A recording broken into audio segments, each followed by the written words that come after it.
Yeah, I know. I didn't know that they were doing that this week. Otherwise, I would have tried to do this on a different day, but you know.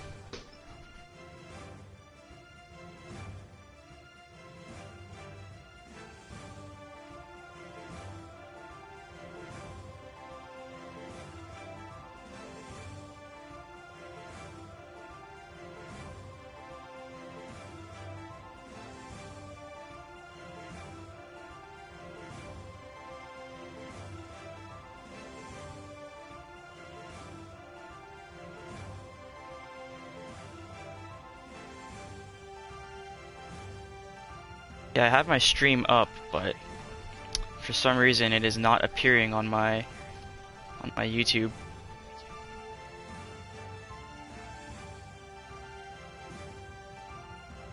Yeah.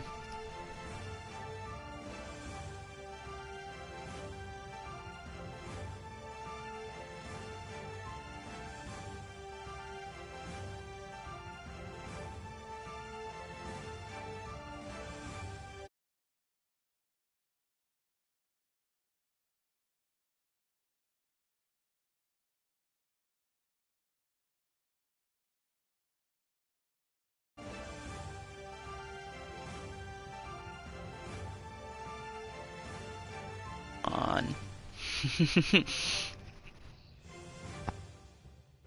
I don't know, it's not showing up yet. It's very weird. Okay, that's good. I'm glad it's at least working for you.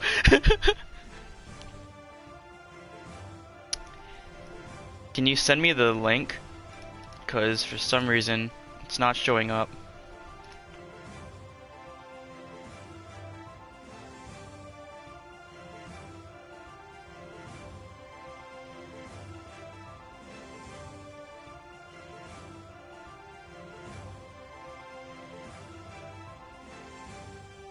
Thanks.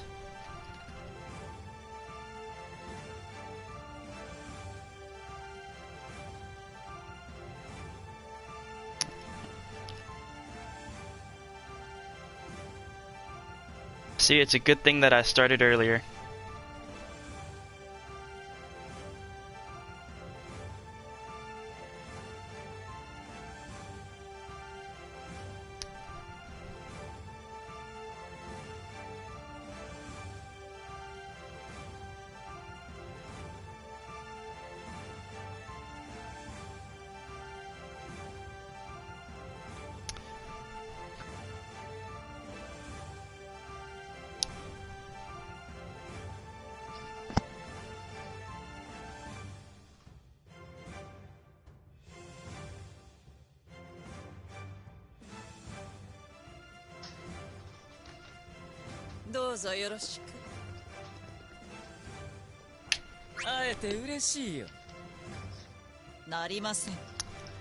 Alright, let me see. And then... Why are there so many, like... So many Dissidia groups? Why can't there just be like... Like a few main ones, you know? Why does there have to be like 6 or 7? Dude, I feel so fat right now. Oh yeah, it was. It was fun. My arms... Oh, it's not, like... Having the VR headset on, like... Dude, I did... It has a flow to it, so... I did Beat Saber once, and I was terrible at it. Like, I had to have those like training wheels, for, you know, on where it's like it doesn't kick you out if you make too many mistakes. Oh, the no fail mode. Yeah. Basically halves your score, I think. Not sure. Yeah, I was just doing it for like the fun of, you know, doing things to songs you like, but man, I was bad at it. What level were you doing? Like difficulty. Like the third one or something? I don't know. Hard. Easy, normal, hard. Go on my team first. Yeah, and then I need Sin to be on the enemy team because I need a meat bag. Can I bully Jay after this? Come on. I'm gonna wait a little longer before starting it because I think it's dumb that you can't make custom matches last forever. Like you have to set a time limit on it, so the maximum time limit I can do is 10 minutes. So, yeah, but offline you can have it go for forever. So,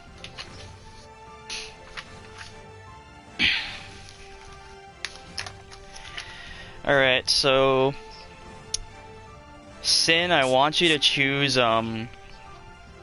Jet. Or actually, you could choose anyone who has a counter. So, yeah, anyone who has a counter. And then,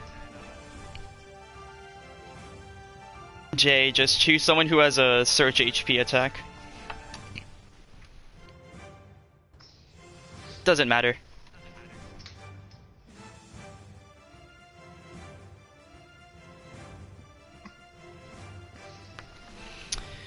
Alright. Well, guess I'll start.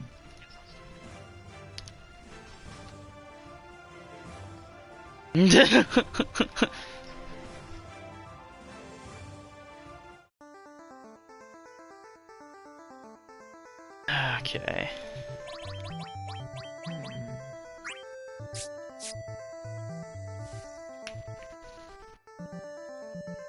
Let's see here. Yeah. I don't know why I'm setting my EX skills, it doesn't really matter. But, oh, and then let's go to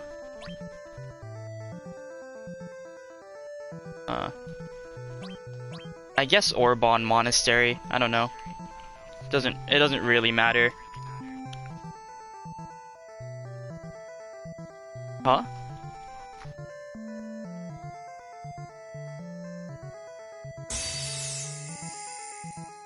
Yeah, yeah.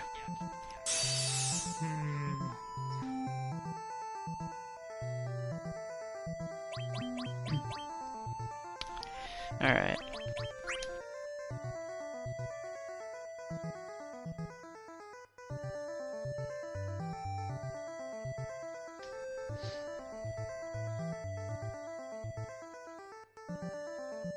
Oh, whoops, I forgot to...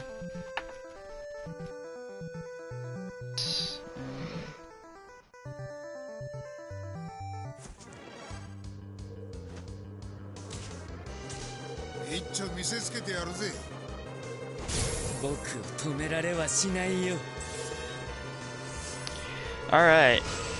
So, to start off, Kuja is like, as I'm sure everyone knows, probably the weirdest assassin, I think. At least in my opinion, he is. All of his moves are ranged. He has probably the longest range in turn, or like, sorry, I'm not explaining this well. So Kuja is in a class that is melee characters, but all of his attacks have range, as you can see like that. So the first thing I want to talk about for Kuja is his glide mechanic, which is probably the most important thing you need to know about him. So all of his moves, he can glide while he's using them. So stand still, Sin, for me, real fast. So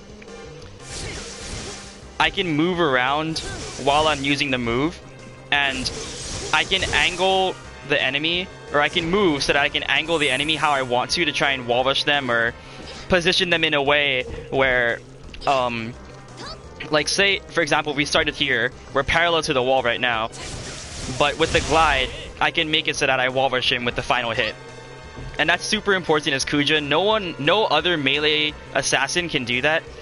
And the only one who's similar is Vayne, but Vayne cannot do the same kind of minute movements that Kuja can. Vayne can only is like locked into four set angles, whereas Kuja can move to whatever angle he wants. And he can even move back and forth like that, where you see him move back and forth during the animation instead of only rotating in one direction. So sometimes while I'm hitting an enemy, I'll just like move back and forth instead of trying to go in one direction. And in general, it's very rare that you would ever not want to move while doing the move. Being able to glide around while using the move is really useful because there are some projectiles that have really low tracking, so you can actually glide out of the projectiles and avoid them while still getting off your damage.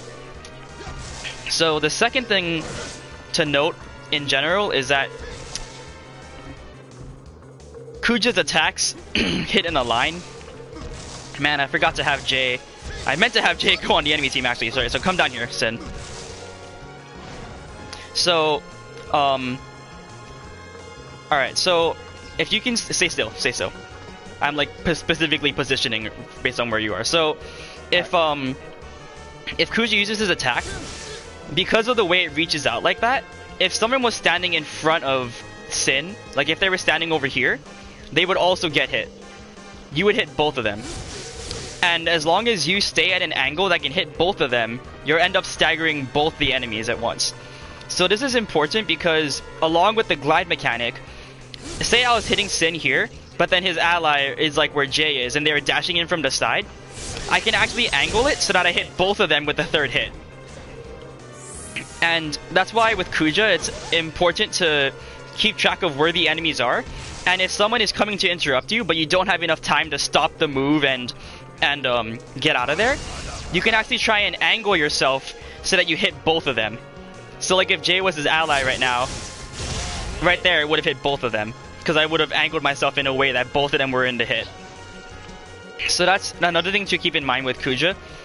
The next thing I wanted to talk about is his terrible wall rush potential. Like, he has like the worst wall rush potential I've ever seen. I swear some marksman can wall rush better than he can. So, alright, Sin, come like right, yeah, like right here, right where I am. Yeah. Alright. That's like, this is like the max range of his wall rush. If you take like a step further back, like just move like a little bit further towards me. I think we need to be like a tiny bit further. Just like, yeah, like I don't know, right there. That's like the max range, and it seems like a lot, but that's because it's his neutral ground. His other moves actually have even worse. So, come back here.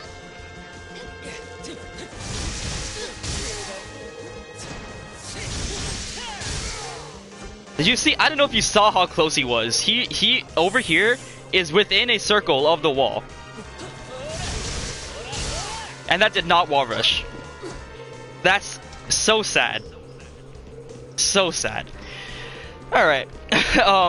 So what I wanted to point out about Kuja that's weird is that because he's ranged, usually on melee characters, you can be like, my character is close enough to the wall to wall rush from where my character is positioned. But with Kuja, and how you should be thinking about this, is you need to keep in mind of where the enemy is relative to the wall. So, so when you're on the, when your enemy is like, or yeah, what I mean is that like with the glide mechanic, you could start all the way up next to your enemy, but you could glide straight backwards, and then now you look way farther than you were before. And so you have to think about when you're wall rushing an enemy, how close are they to the wall, not how close are you to the wall.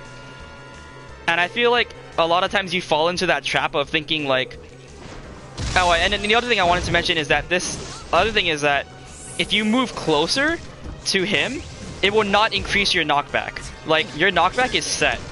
So you gliding towards the enemy is not gonna make your wall rush potential better. So stay there. So if we're like come back like over here, so you saw that did not wall rush, but like this is a bad move to use it with. I don't know why I'm trying to do this, but actually yeah, let me move a little bit further away. It's like yeah.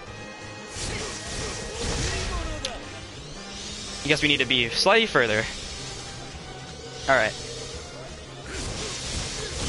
So that obviously does not wall rush, but like, even if I glide closer to him, it's not gonna make the wall rush better. It's not gonna change a non-wall rushing attack into a wall rush. Yeah, that word is hard to say. So keep that in mind when you're gliding. Like, just because, like, don't always assume you're gonna get the wall rush from it. Think about like where your enemy is and how you want to position yourself afterwards to get out of trouble. Because if you're not gonna wall rush, you might as well just try and hit them in a way that is beneficial to your team. So for example, if it's like a vanguard, if you're hitting the enemy vanguard, you might want to hit them into your team, and then your team can bully them because they're a vanguard and they have, you know, slow dash startup and everything. So sometimes instead of going for the wall rush, it might be better to actually just hit the enemy back towards your team and then just have all of them collapse on him. Alright, so the final general comment I have on Kuja before I actually start going into his attacks is the height balancing act, as I call it. So Kuja's backwards aerial attack, this one, is probably his most important attack. And keeping in mind at what height you can hit people from with it is really important. For example, if he's on the ground, alright, so if I do 3 full jumps, I cannot hit anyone who is on the ground from the same level that I started at. No matter what my angle is, I will not be able to hit them. And if I do, it'll be like the bare tip of it, and it won't connect for the full thing. So you have to know like what height you can hit your enemies at. And for Kuja, more so than other assassins, you want to maintain, like, you want to keep in your head a mental note of how many jumps you've used and how many you have left. Because with Kuja, you can use the jumps to change your height relative to the enemy. You can use your jumps to like avoid projectiles, but because Kuja has range, he can still hit the enemy.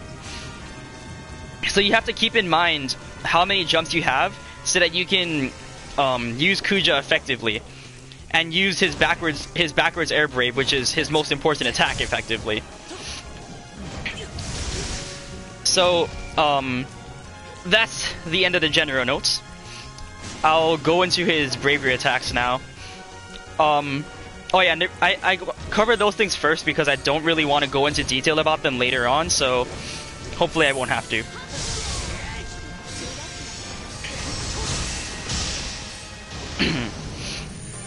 Alright.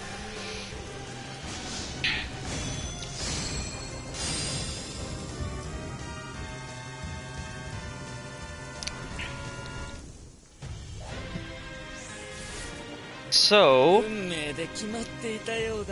the first thing I'm going to talk about is going to be his bravery attacks, starting with his ground ones. So Kuja's attacks, because they have range, they're slightly deceiving in that a lot of people think that, or like think of them as a marksman's attacks, but that's not true. You can ready up, Sin.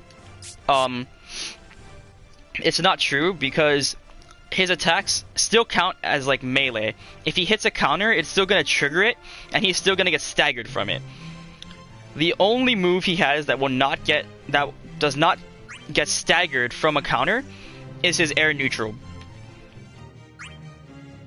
So I'll try and show that when I get to it eventually, but for now I'm gonna start with his dash ground attack once we actually get into the game.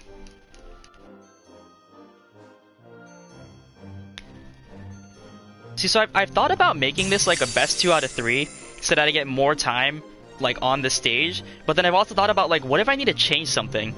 And then we're stuck in a best 2 out of 3. Like, we're stuck in there for at least 2 games. So, what is the best way to do this?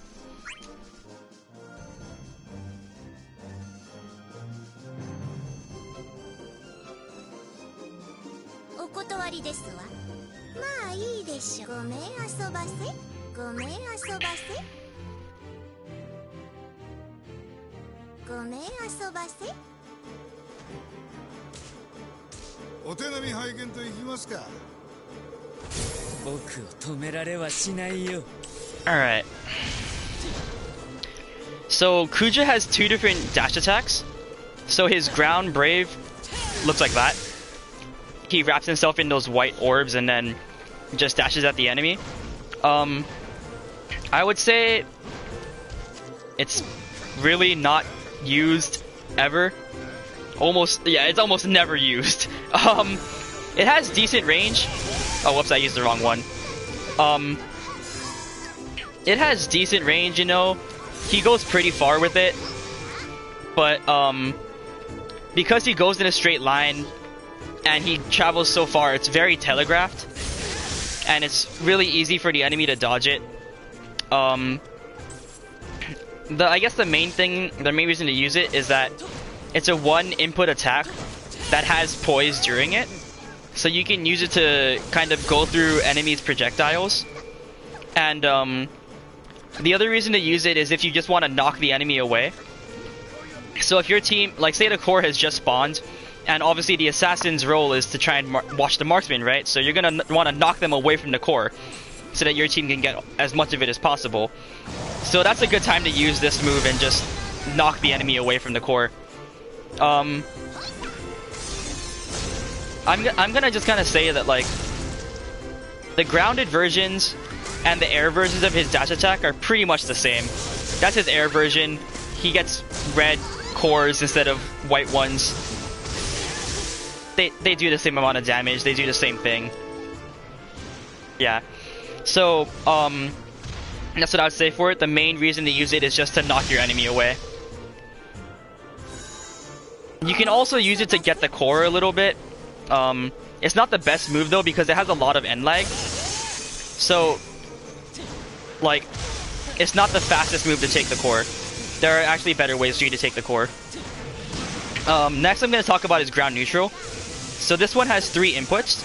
And, oh yeah, and obviously during his dash attack he cannot glide. So, his ground neutral has 3 inputs. And there's a slight difference between his neutral attacks and his ground neutral, ground forward, and air neutral attacks. You can actually move a lot further during those in terms of glides. You can move at a much larger angle than you can with the air forward and air backwards. So, the closer you are to a target, the larger an angle you can cover with the glide. So, for example, if I'm this far away and I do the 2 inputs kind of as slowly as I can, you can see I only really move like a quarter of a circle. And even if I did the full thing, I would move like maybe half a circle at most. Or sorry, not even a quarter of a circle. I move like an eighth of a circle. And then if I do the full thing, I move like a quarter of a circle. Maybe. So, there's that. But if you're much closer to the target, you can actually move the full half circle around them. So come over here by the wall. You can actually wall rush them. Even with your back to the wall, if you are right next to them. Oh, whoops. Wrong move. My bad. So if you, are right next to them, and you slow it down enough, you can turn it around and wall rush them with it. So, that's another thing to keep in mind with glide that I forgot to mention earlier, is you need to keep in mind your position relative to the enemy, so that you know what kind of glide you want to do. So getting back to his neutral attack, because it has 3 inputs, it means that he can glide further than most of his other moves in terms of that. So like I said, he can go in that full half circle and get the full like glide effect. But obviously, the faster you do the input, the less distance you have to glide. You can't go as far.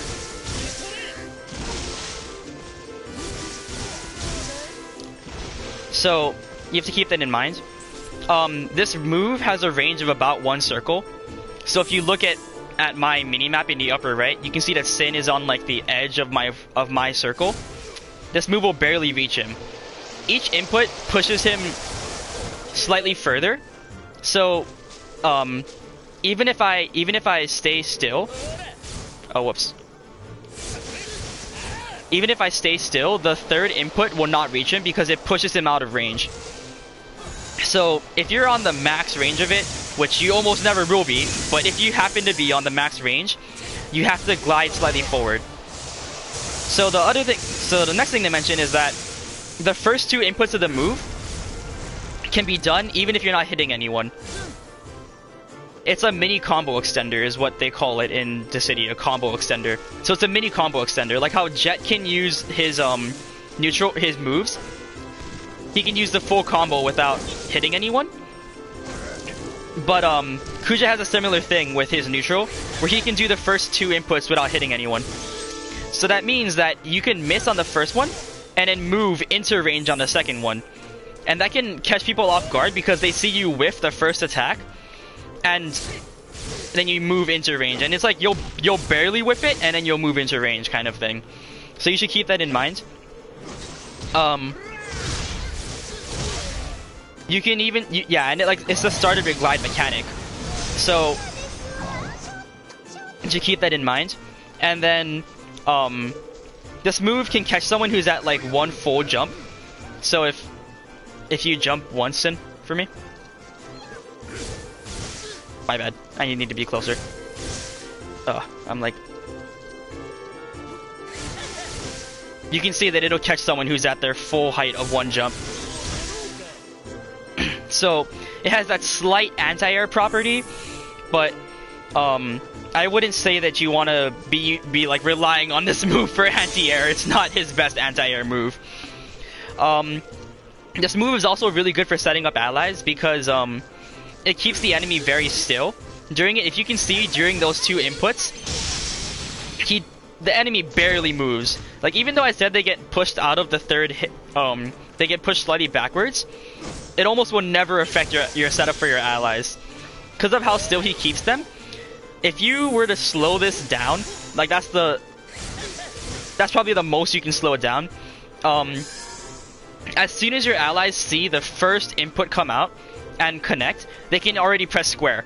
And whether they have a wave HP, a surge HP, or a melee HP, as long as they are within range, or presuming they're in range, they'll get the setup. So this makes Kuja, this probably Kuja's best ground move setup is with his neutral. All right, so next we have his oh right.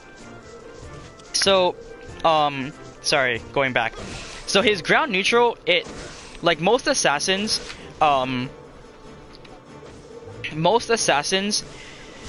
they can like when they get hit by something and they do a get up, they can mash to try and get out their neutral move as fast as possible. But Kuja's is actually pretty slow. Kuja has some of the slowest frames for any assassin. So mashing doesn't always work. A lot of times other assassins, if they're the ones that are looking at you, will be able to hit you first before yours comes out. Alright. So just keep that in mind. I'll talk about it more later. But yeah. Alright, so next is his ground forward. So that's this move. It has a range of a circle and a half. So like right around here.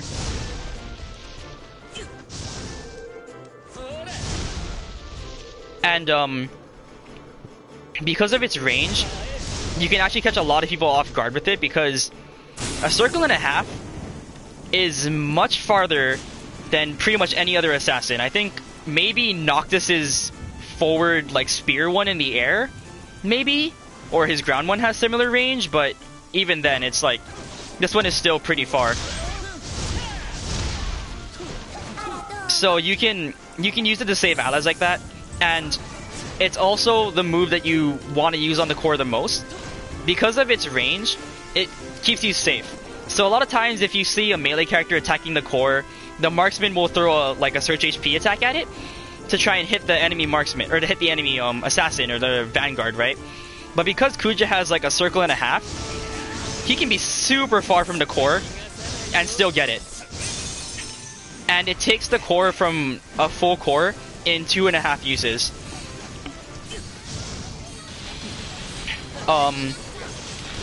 So so one way of that's probably the move you'll see most often from a Kuja for taking the core is his ground forward. And also the other thing is that because he can attack the core from so far, if the marksman on the enemy team wants to stop him from taking the core, then they have to switch targets to Kuja. And that means that they're no longer targeting the core, and it's more time for your allies to get the core instead. So it's pretty much like a win-win in that sense. And you generally use it to hit an enemy from a safe distance. Like that's the number one use for it. And that's kind of what Kuja is really good at, is doing things that other assassins can't, in that he can just hit them from super far away when they're not expecting it. The other thing that's good about this move is that it can angle upwards. So,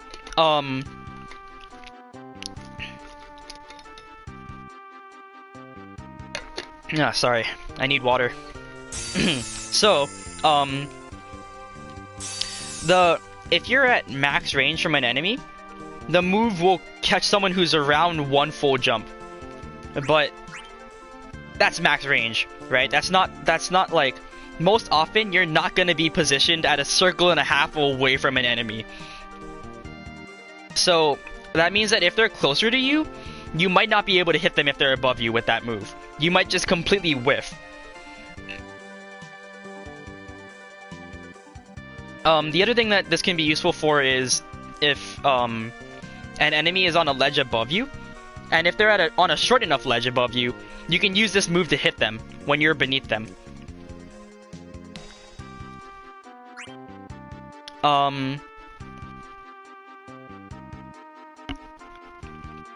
I would say that this move is not the best setup for your allies because it's only one input.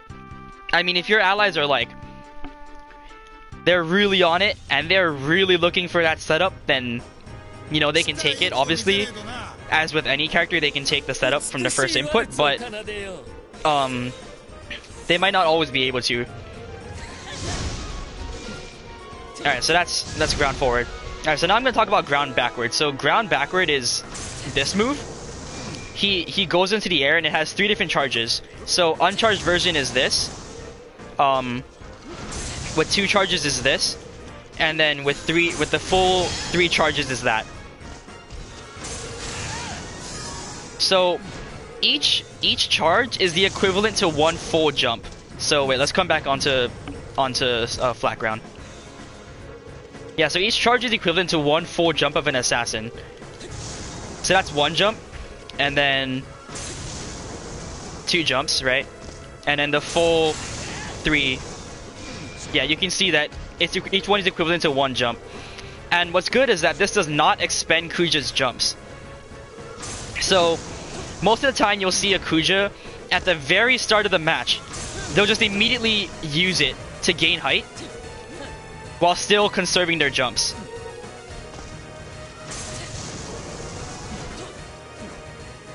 Oh wait, that's super weird. What? I thought it didn't count as any jumps, but maybe it counts as 1. Yeah, because I can only jump twice afterwards. Yeah. You only get 1 jump from the ground. Like, you get 2 air jumps and then 1 ground jump. Like, holy shoot. I never realized that. Alright, well anyway. Yo, Sin is schooling me right now. Yeah, dude, if you were a vanguard, you'd only have 1 jump. Yeah. If you're in the air already. Okay. I thought that it was just like every character gets 2 and then assassins get 3, but I didn't realize it was split into the air and the ground. Alright, so Yeah. that sounds dumb. Alright, anyway. Yeah, so also it had as you saw earlier how it triggered the jet block, it has a hitbox above it. So oh, you already took the core. Whoops. Oh well. So alright, yeah, I wanted to show this. So one way of taking the core, and also this applies. Wait, Sin, can you come here and like be next to the core? Alright, so yeah. So if you're targeting the enemy and they're on the core, you can use a dash attack to get them away. Use the ground forward like that, and then take it with your ground backwards. And because you hit it with the ground backwards, you've also gained height, and so it puts Kuja at a good position to be attacking the enemy. So what I recommend for like when do you use this move is pretty much anytime you have a chance to gain height where you don't need to be doing anything at the moment, because obviously it takes time to charge it up, and you are basically like you're useless, you know, during that. Like no one, it's like very rare that someone will be directly above you waiting to get hit by your ground backwards. So it's not like you don't really count it as an attack, it's just a jump. And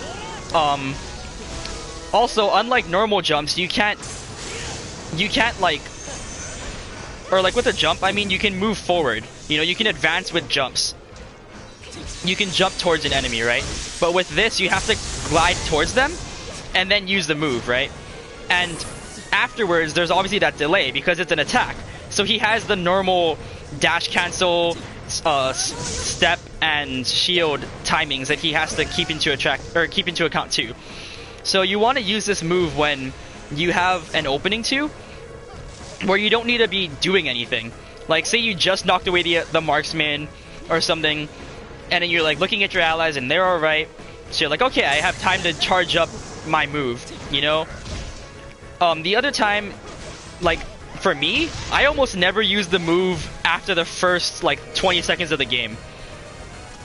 So what I do is I watch where the enemy marksman is, so that's who I'm generally targeting, right? And then I kind of know what the range on marksman projectiles are.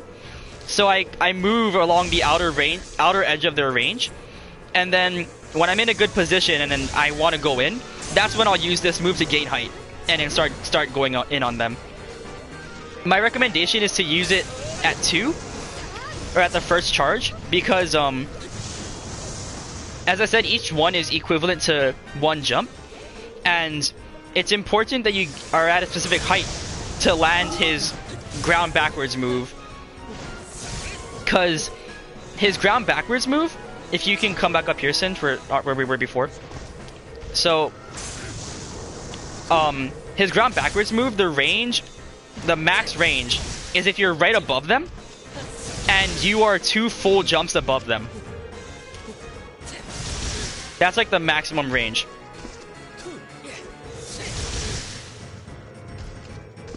If you were at the fully charged one, as I was showing earlier, even if I'm like right on top of them, so I have like the best possible angle down towards them, I can't hit him. So in my opinion, especially on flat maps where the like Promised Meadow or Final Battlefield, then having it at the first charge is good because you know you'll be able to hit anyone. Alright.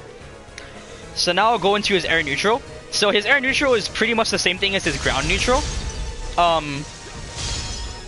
It has about 1 circle of range. And as I was talking about for his ground neutral, if you don't move, it's possible that the first one will land, or the first 2 inputs will land, but your third one won't. And then also for his air neutral, it will go through, or the first one will hit the jet block, but he doesn't get staggered, so he can keep using it. So, all right, sorry, Sin. So you can see there how I clearly triggered the jet block, but I could still finish the string if I wanted to. And then, similar to his ground neutral, this move is a mini combo extender. So even if I'm not hitting the first one, I can move into range and still finish the string. It also has a slight angle variance, so similar to his ground neutral, you can hit someone who is about one jump above you. Or I guess, yeah.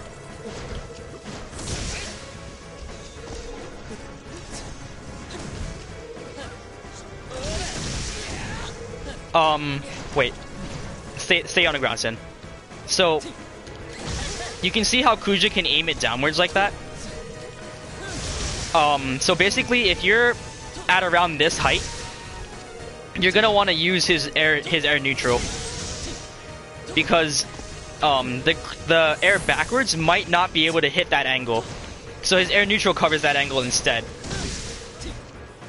And again, the range is only one circle, but because you're in the air now and you're above the enemy, or even if the enemy is above you, so for example, just because we started, I'll try and move it to max range. So I messed up.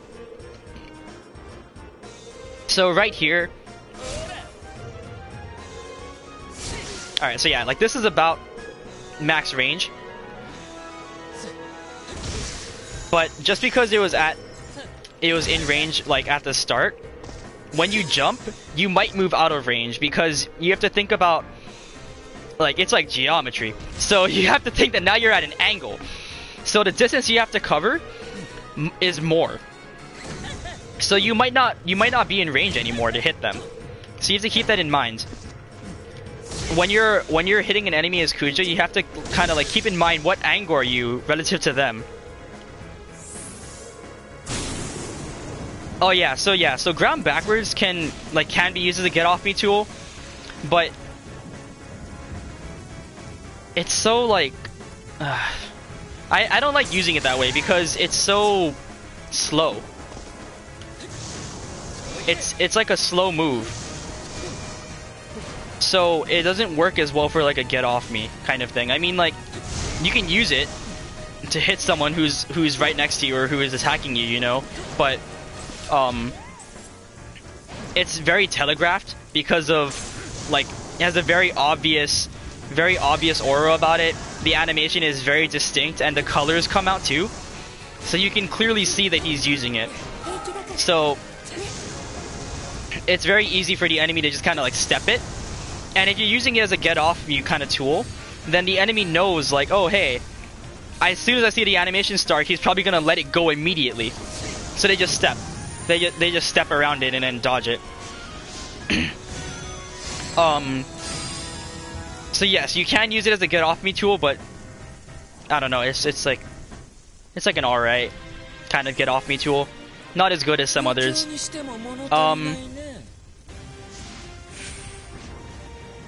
So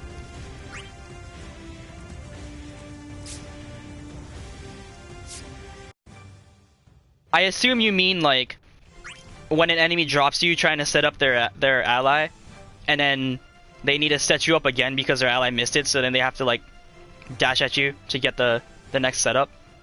Is that what you mean by that? Anyway, Sin, we can go back in. Yeah. Yes, so that is the other way of using it. Yeah, or the enemy's mash.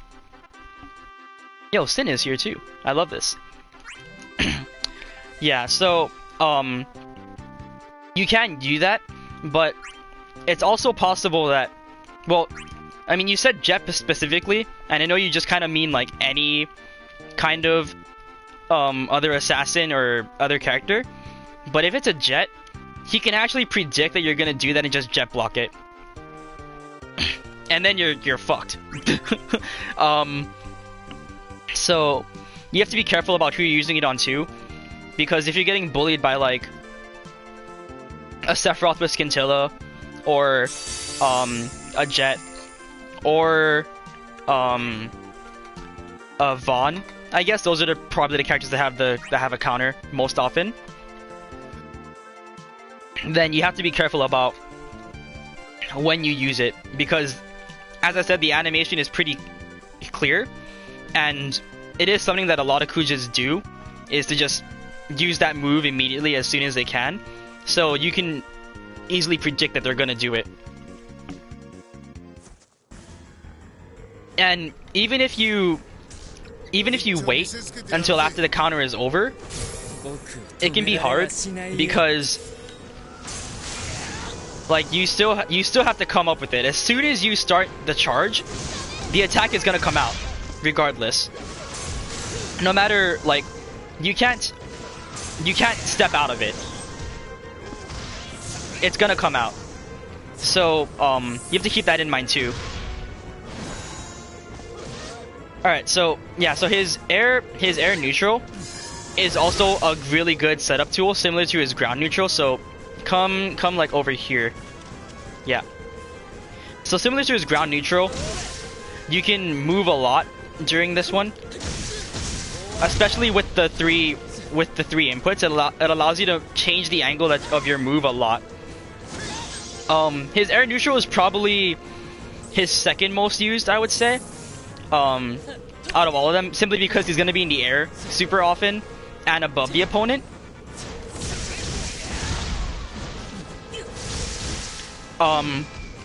So yeah, and then let me make sure I covered everything. Yeah. Oh yeah, and then similar to his ground neutral, his air neutral keeps the enemy really still. So as soon as your ally sees the first input of your attack, they can use their HP to get the setup. And if you slow down the setup even more, it's even easier for them to catch it. So it's probably his, like, in terms of setting your allies up in the simplest way possible, where it's, you know, as least likely as possible for them to mess up and miss your setup, this is probably his go-to move for that. Because it's, like, the enemy is still during the whole thing, you know, like, I feel like if your allies miss this, then it's mostly their fault, you know? It's like 90% their fault.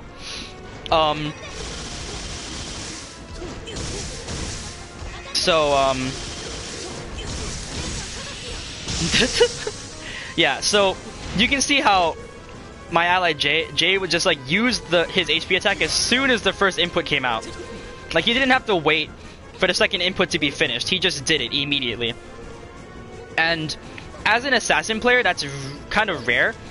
Most assassins, they move the enemy a lot with their attacks. Enough so that they will move an enemy out of a surge HP or any pillar HP attack. And the only way their ally will catch it is if they have a wave HP attack and they happen to be at the exact same angle as their ally is. But with Kuja, his neutral attacks give him a way to set up allies with any HP attack, where he can set them up with, like, regardless. Alright. So his air forward attack. This is Kuja's, like, Kuja has two attacks that are super similar. One is for hitting enemies above you, and one's for hitting enemies beneath you. Very similar to Zidane, actually. So, his one that hit enemies above you is his air forward attack. So that's the first input. So go back up there, Sen, actually. It's actually easier for me to just do it when you're up there. Yeah.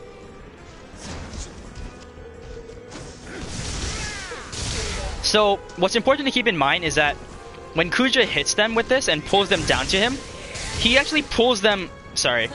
That's another thing I wanted to show, is that it's possible for you to miss the part that pulls them backwards, which I think is dumb, but it's possible. Oh, whoops.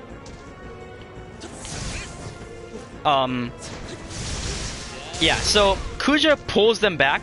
The first input is Kuja pulling them down to him. So, as I'm showing here, if you're like on the same level as a wall or a platform, but your enemy is above it, you can actually pull them down for a wall rush. So you have to keep that in mind when you're using this move is you know, like, oh, can I use the move to pull them down for a wall rush, you know? And that's actually really cool that he can do that. I mean, like, Zidane is cool. Zidane can set up his allies with it, but with his, you know, air forward, but I like that Kuja can pull them down into a wall rush.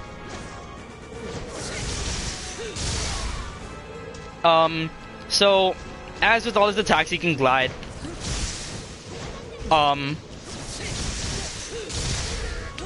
He can't move too far.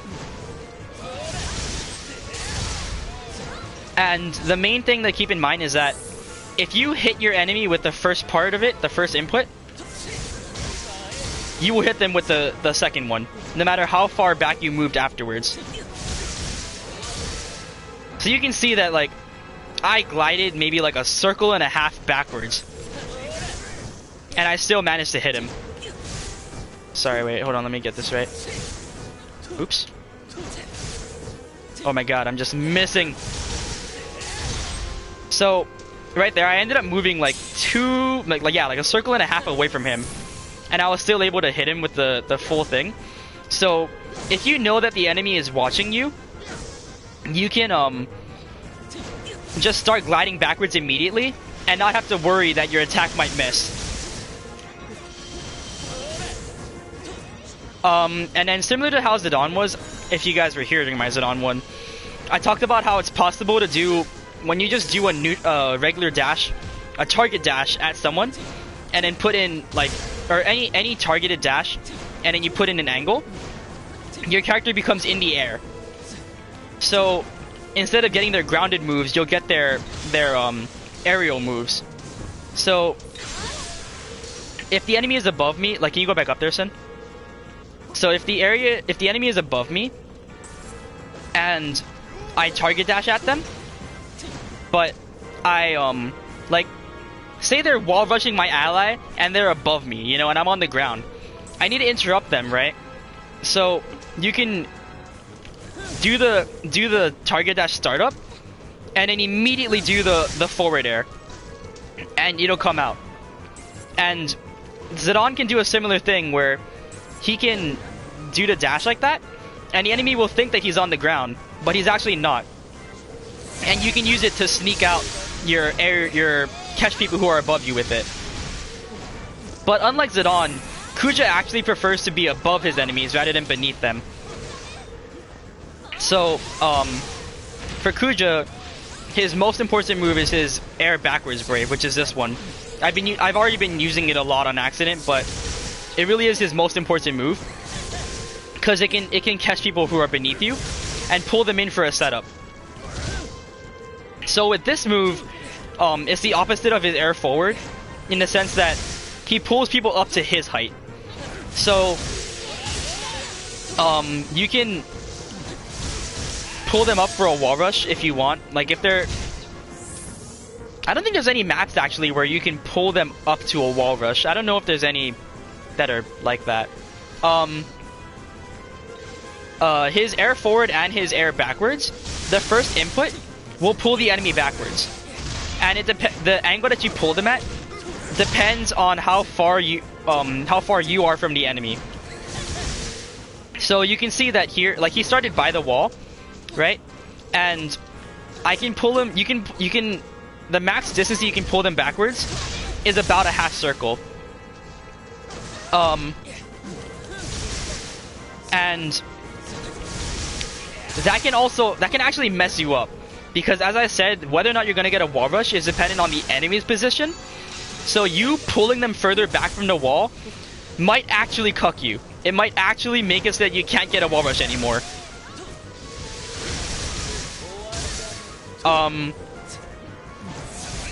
But anyway, so if you think it's dangerous and you're using the air backwards or air forward moves, you can always just start gliding away from them, and then the knockback will knock them further away, and presumably the enemy marksman or whoever is targeting you, you gliding backwards will avoid them as well, and will create space for you to just kind of dash backwards away from them.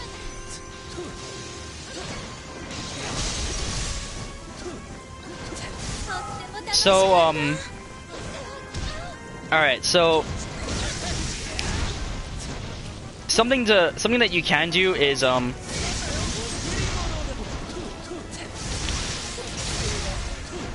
you can or sorry so now that I've gone over all his what's it called, bravery attacks, what I wanted to talk about is how you can use them as like no other assassin in the game can get checked by a marksman with their surge HP attack and still hit the enemy afterwards, like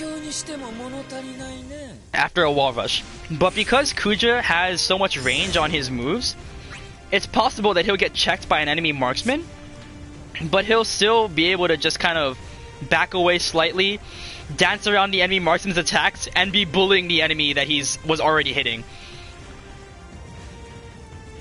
So with Kuja, unlike other melee characters, even though you're getting checked by a marksman, you have to keep in mind your range and whether or not you think you can keep going. So, I wanted to show a specific thing that Kuja can do that no other assassin can, which is, or I want to show it next. So,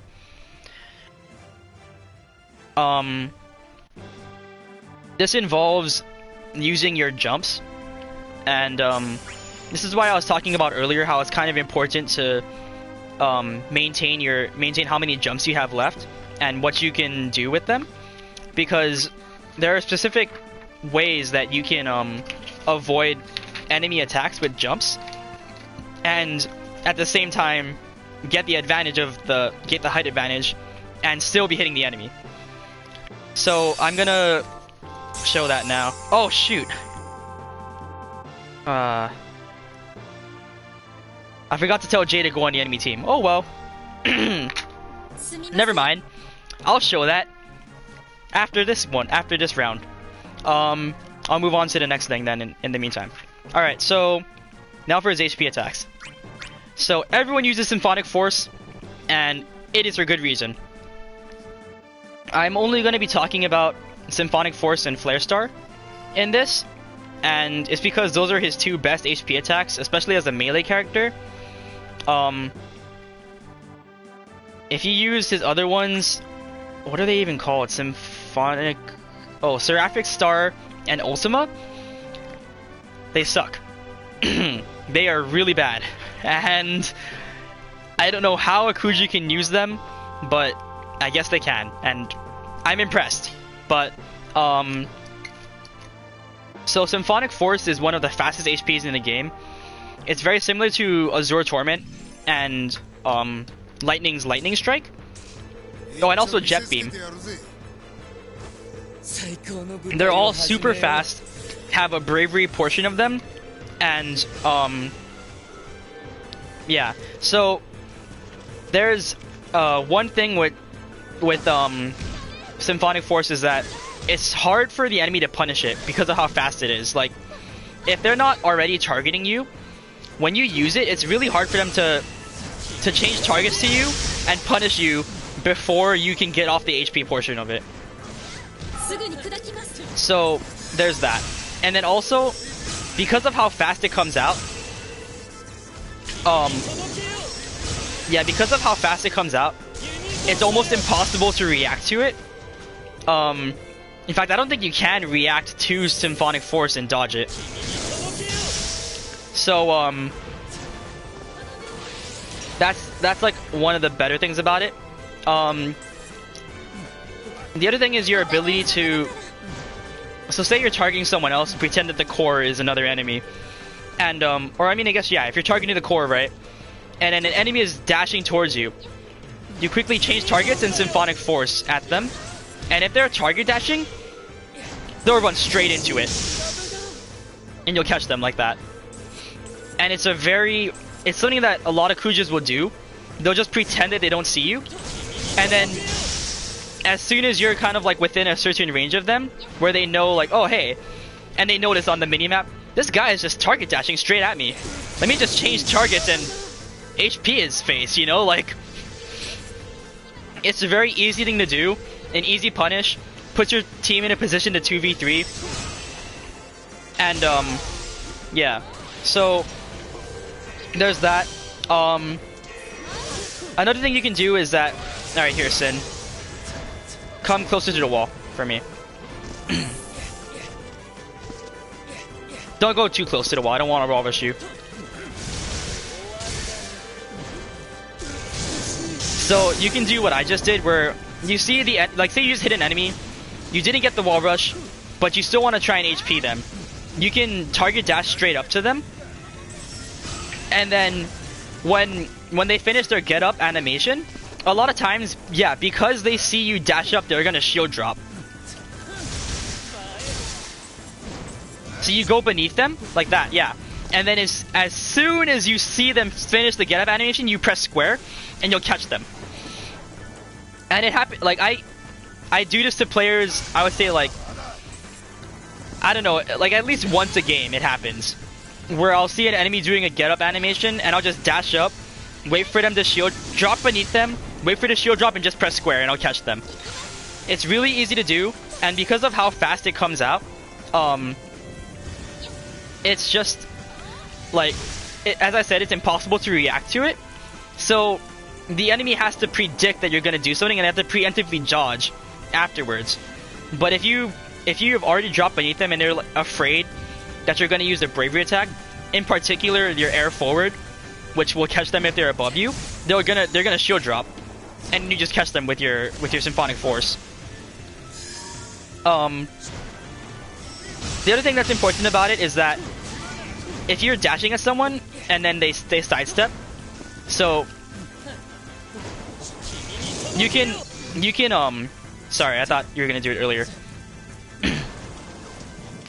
Wait, do it before I get to you, Sin. Like, you know, preemptively, like, you know what I mean? How people will do that. So if you're dashing at them and then they step like that, you can just hold down the dash button, and Symphonic Force comes out fast enough that you can just swipe them with it. Easy. Yeah, like when he whiffs like that, or he steps out of hitting someone's shield, easy punish. Easy punish. Just dash up in Symphonic Force. I mean, obviously you can use your brave attacks to do the same thing, but if they're not near a wall, and you really, you know, you want that down, you want that 2v3, right? Then you can just use the move to get that easy 2v3 for your allies. Also, all right, Sin, go by the wall.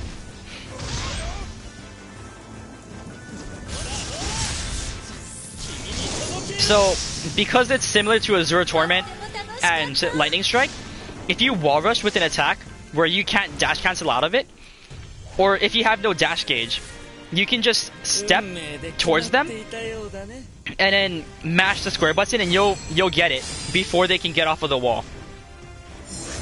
And that's especially useful for Kuja, because he spends so much time in the air that there's a lot of times where you run out of dash gauge. It just kind of happens, you know? You get the wall rush and you're like, damn, I have no dash gauge. But if you step towards them, you'll be able to get it, assuming that you're in step range for that to happen. So wait, Jay, get on the enemy's team this time. Yeah. Alright. And because it comes out so fast, even if you wall rush them from maximum range with his ground forward, like if you use his ground forward, right, 1.5 circles, maximum range, and you get the wall rush from it, Symphonic Force will still come out fast enough that you can connect from it. But if you're using Flare Star instead, it's possible that they'll have a chance to dodge before your HP attack comes out. And that's like why Symphonic Force is so good, is because of how fast it comes out. So it can also hit people who are slightly above or beneath you, that like cross X attack that he does has a hitbox on the top and the bottom too. And if you're right above someone, Kuja can still hit them with it. So you should not be like you shouldn't be afraid to use Symphonic Force because it's so fast and it's a good attack.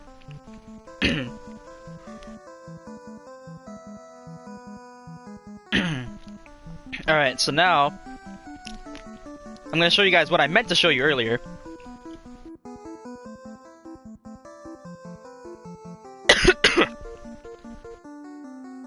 Swallowed my water too fast there. Oh. Alright.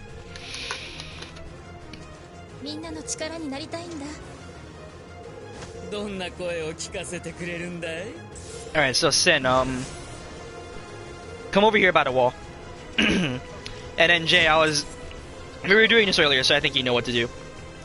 So, if you get a wall rush with on an enemy, a lot of times the enemy marksman is gonna try and check you.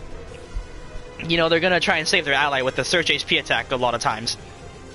So, if you, alright, I'll just show you what I mean. So, you can back out of it, use your Brave attack, and still be hitting them, right? And because for an enemy marksman, the search HP is such a long startup, you can actually still what's it called? Like you can like safely complete your string. Alright, wait, let's go back by the wall now.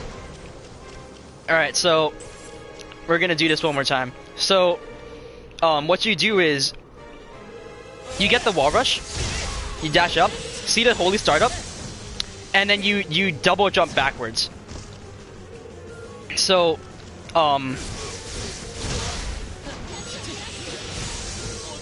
yeah, and then you use the air forward attack. And I just demonstrated it to Sin, so it's like he knows what's coming. But if it was an enemy who didn't know, they probably wouldn't be prepared to step or to shield or to jump or anything. And because of that, if you time it correctly, alright, sorry, actually, yeah, taking away my Brave. If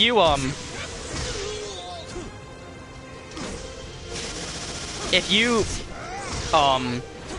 do it with proper timing, you can usually catch people who were not ready for it. Alright, that's good. So, alright, I wanted to get my Brave around 1,000. Alright, so, alright,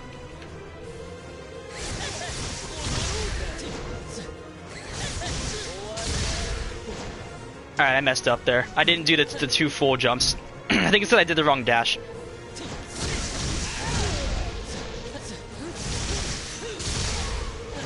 So if you do it slow enough, you can catch the enemy right when they would have a chance to dodge, and a lot of times they're not prepared for it. They're not going to be ready to dodge.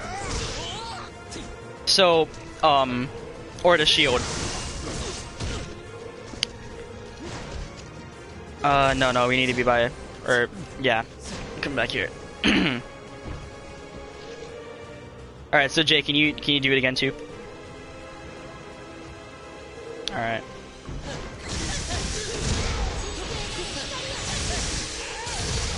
I did it too fast there, but I need to. Okay. Yeah, I need to act like as if I don't know that Jay is gonna do it. I know that Jay is gonna do it, so I'm like preemptively jumping, but I need to react to the holy and jump out of there.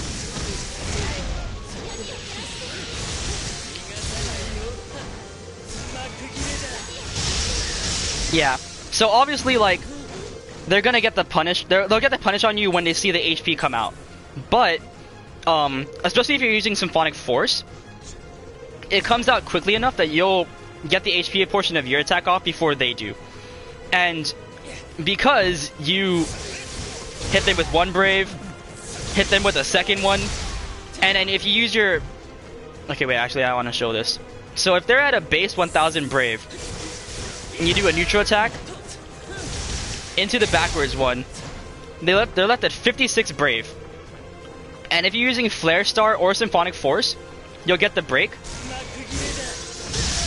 And then you'll do about 3,300 damage. And in my opinion, that is a good trade. So, like, when you know that you're gonna get a wall rush on an enemy, and knowing that there's an enemy nearby, it's important to see what like the enemy is doing, what the enemy's allies are doing,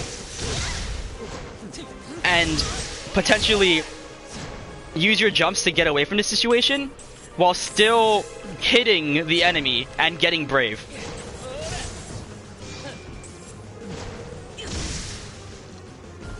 Alright. So now I'm gonna start with Flare Star, or go over Flare Star a little bit. So Flare Star is the first HP that you get. That's what it looks like. Wait, let me see if I can get us at a better shot of this. So as you can see there, it has a slight. It can go at a slight angle, down or up. It has pretty good range too. So that's what it has over Symphonic Force, is that it has range. And if the enemy reactively, like if the enemy steps, as soon as they see it come out, it'll track them. So yeah, so like if they step as soon as you use it, like as soon as you use it, you'll track them like that. So it's very similar to free energy in that sense, in that it'll track that. It has slightly less range than free energy does though, so you can't use it quite the same.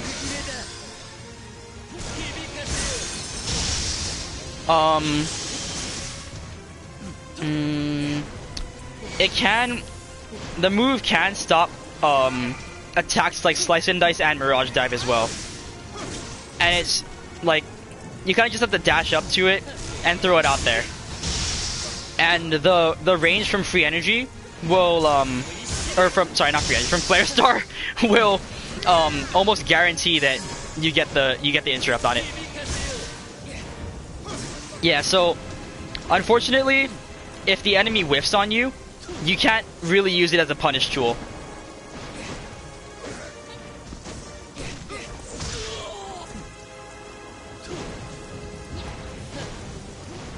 But if you had Symphonic Force, you would be able to punish a whiff, because you would just dash up and use it. But wait, can you whiff, Sin? So if they finish the combo like that, you know, like they with the jet, then yeah, you can use it. But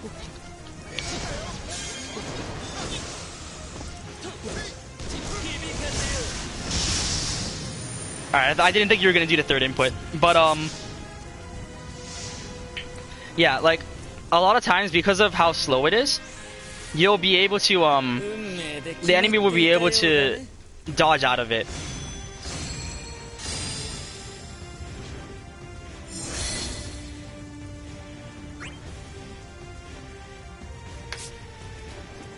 Alright.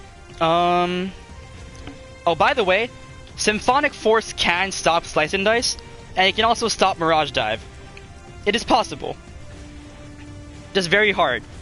I would not recommend trying to do it. Unless it's like a last stock situation, and the Tidus is gonna get the kill unless you stop them. Or the lock, you know? But otherwise, I would not recommend using it on a Slice and Dice or a thing like that. Alright. So yeah, I'm gonna switch back to Symphonic Force now.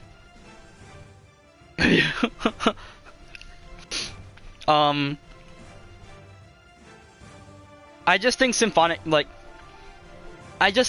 Force is the objectively better HP attack. People are free to disagree with me on that, but that's what I think it is. So now I'm gonna talk about his unique EX skill, which is Trance, obviously. And this is like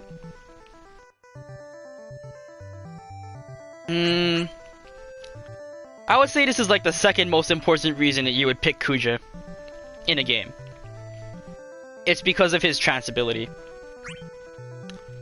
So, I guess I shouldn't call it trance. It is called discarnate chorus or soul resonance. But that's like too much. I'm just gonna call it trance. So, it comes in 4 levels, and each one has a different color in the bottom left corner where you can see his EX skills. And each one gives different buffs. So, trance will buff speed, attack, and defense. And what I mean by it buffs a different one every time at each level is that I mean at level 1, it gives you the lowest percentage buff. It's 10% strength buff, 10% defense buff, and 1% speed buff. And it'll only give you one of them. So, and it's random too. So you could get a 10% defense buff one game, or the 10% attack buff the other game, but it's completely random. The one you don't want to see, or the one that is completely useless, is the 1% speed buff. The 1% speed buff, you will never see it. It will never come in handy. It is not useful for anything. Like, I really don't think the 1% speed buff will ever matter.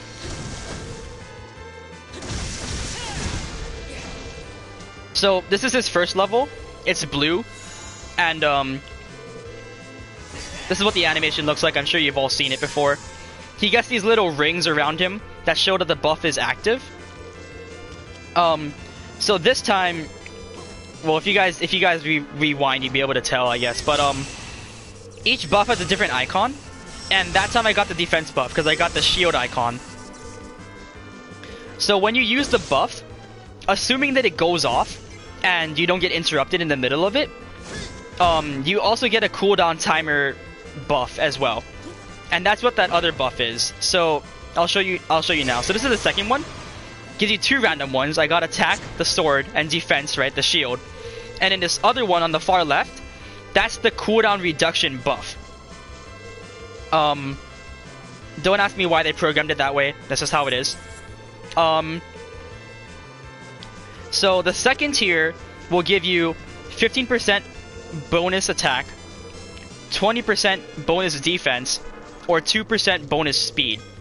And it'll give you 2 random ones out of those. And in the third level, now is a red icon in the bottom.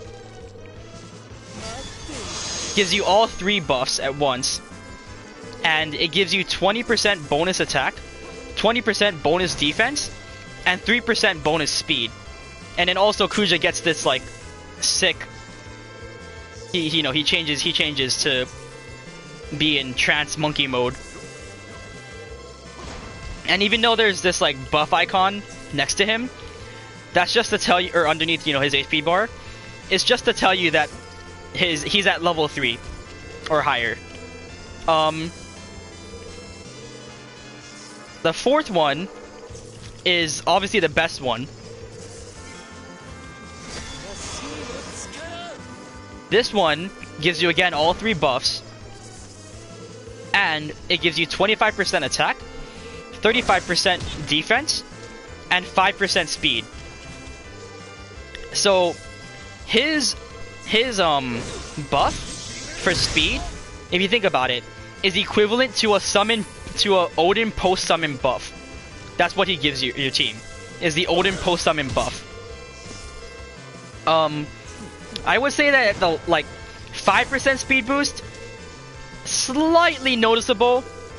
Honestly, it doesn't really affect much. But the 25% bonus attack, that's ridiculous. Like, that will make your damage much higher. You can do so much more damage with that, because it basically gives you Vanguard damage. That's basically what it is. It gives you Vanguard damage, and it doesn't just give you Vanguard damage. If your allies are in the area around you, it'll give them Vanguard damage too. So it's really important that as Kuja, you stay alive and you get these buffs out.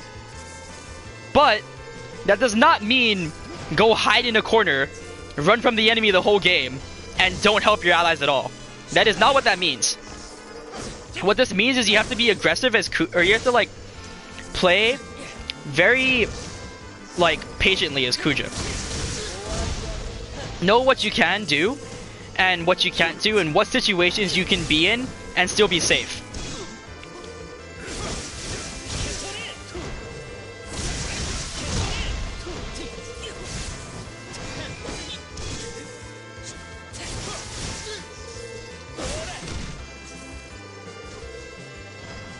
So, after the 4th level of Trance, he'll always be in the 4th level of Trance every time he uses it. But, he isn't invulnerable while using it, so you can interrupt it. So if I use it, Sim can interrupt me before the buff comes out. Well, he did it too slowly that time, but, this mainly happens from enemy marksmen, like, alright Jay, so, I need to wait for the buff to come up, I guess, again. But, if the enemy marksman is just watching you continuously, what the heck? You just went through my attack. But if the enemy is watching you during, the animation, or they're just watching you, you know, they're waiting for you to use it. They see that you're in the 3rd level or the 4th level, and they, you know, a lot of times, Kuja will back off to his team, right?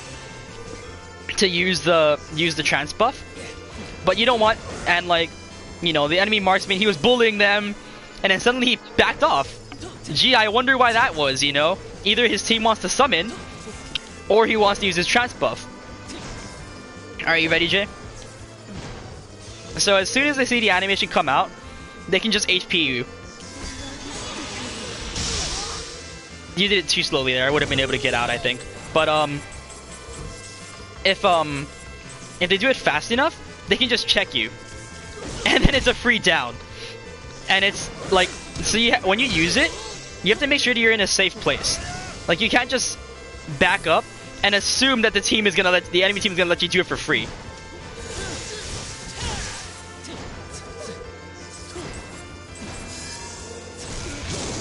Oops.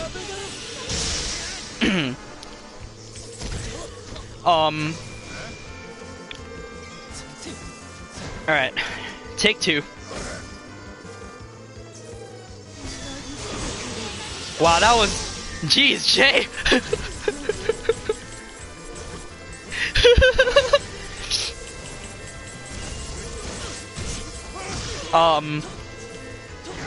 Anyway, so they don't even have to use like an HP attack. They could just use like a normal bravery attack and it'll stop it. So you have to make sure that you're in a safe place when you're using it, because when he uses the soul resonance or the trance, it's not even soul resonance, it's like discarnate. Oh no, yeah, it is soul resonance, right? Okay, so anyway, can you like stop for like a half second?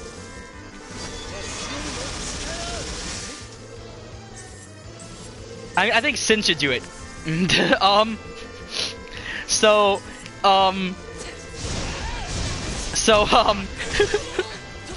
When you use the move, it's very easy for them to interrupt it.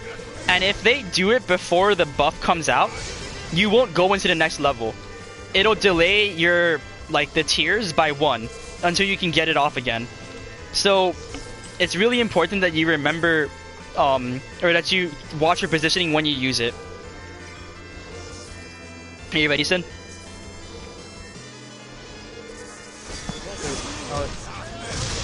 Wow. Alright, you guys suck at this. Anyway, Well, you did it. I was trying to unmute my mic, so. Oh. Caught off guard. My bad.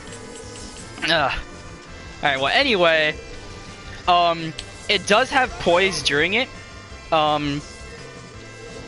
For for like the middle section of it, he has poise, and he can poise through assassin and marksman's, I think. I think he'll always get interrupted by a vanguard, but he can poise through assassin and marksman moves. Alright, Sin, you ready this time? Sure. Alright. Yeah, so you can see there how he interrupted it, and I didn't get the buffs. And every time Kuja uses it, he gets that little cooldown reduction buff when it goes off, right? That's the 4th buff it gives him. But if the buff never goes off, he doesn't get that cooldown reduction. And so not only does it delay him by a tier, it delays him by a long time, because it means it takes even longer for him to get the buff up again. So that's why it's really important as a Kuja player to watch your positioning and make sure that you're in a safe place to use the move. Alright, this time I want to see if I can show the poise. So, you know, react late. I know there is there's definitely part of it where he gets poised, but I don't know exactly when it is, so. Don't get smart, man.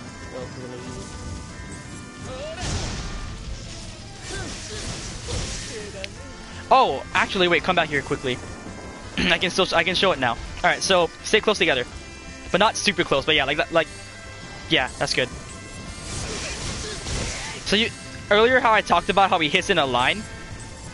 It's easy to hit both enemies if they're close enough together. I think Kuja and Zidon's neutral air easily have the two most the biggest hitboxes on the side in terms of assassins.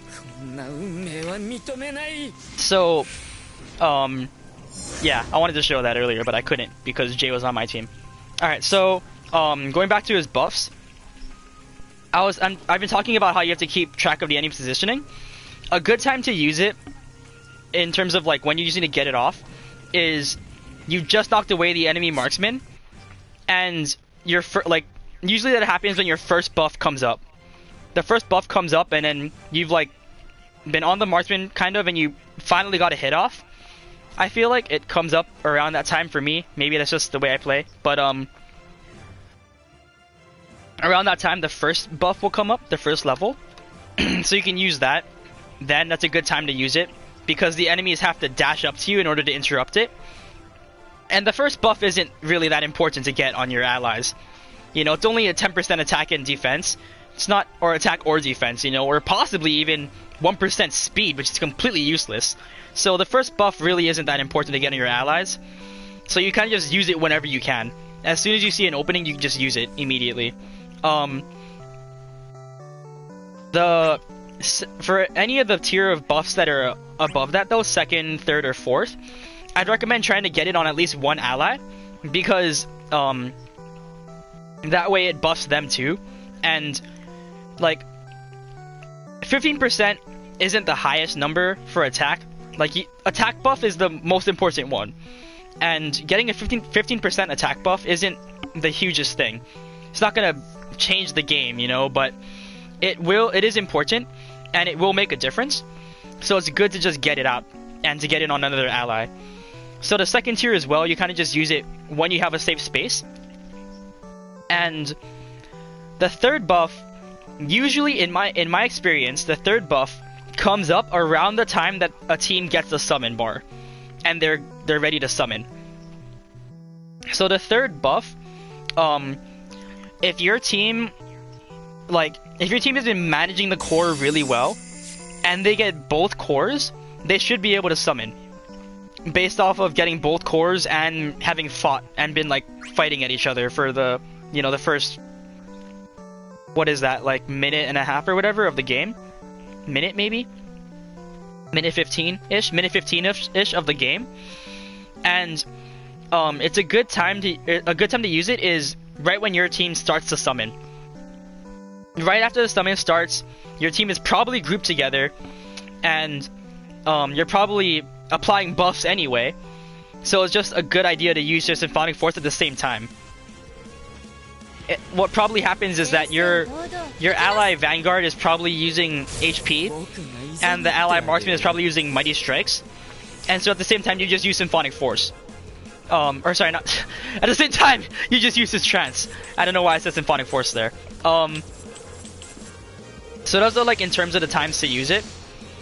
And then when you have the 5% speed buff that you get from the 4th level and beyond, you like if you're at the 4th level, you want to make sure that at like 100% at least one of your allies needs to get the buff with you, because when you give them a 25% attack bonus and 35% defense bonus, that's huge.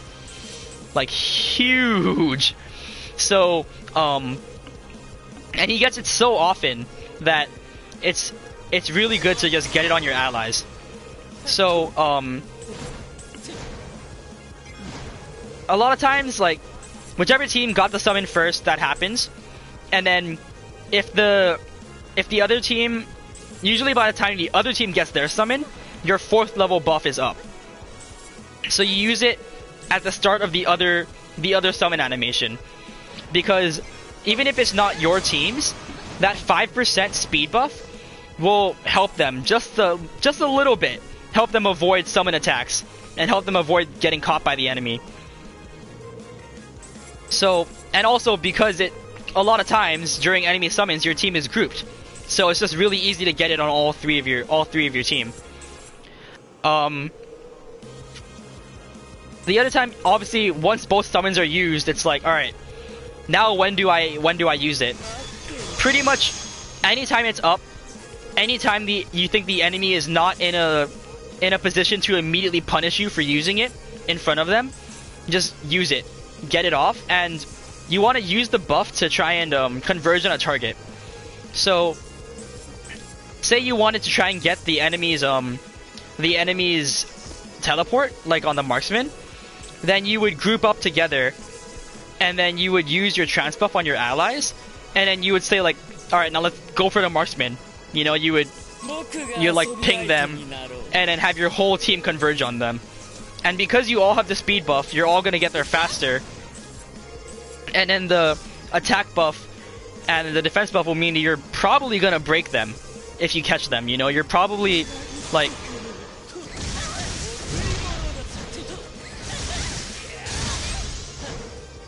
getting the attack buff guarantees that you will break them from 1,000 base bravery. You'll break them after 2 attacks, 2 full strings.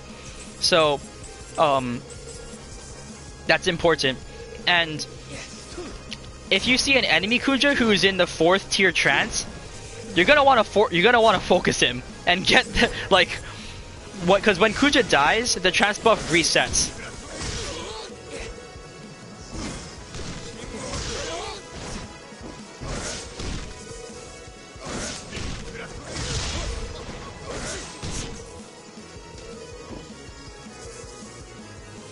You can kill me if you want.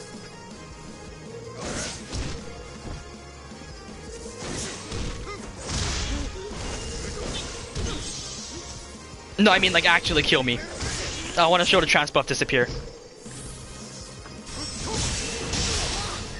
So when Kuja dies, it doesn't matter what level trance he was, it resets to the 1st level, and the cooldown on it, you know, resets and like starts ticking as soon as you come back up.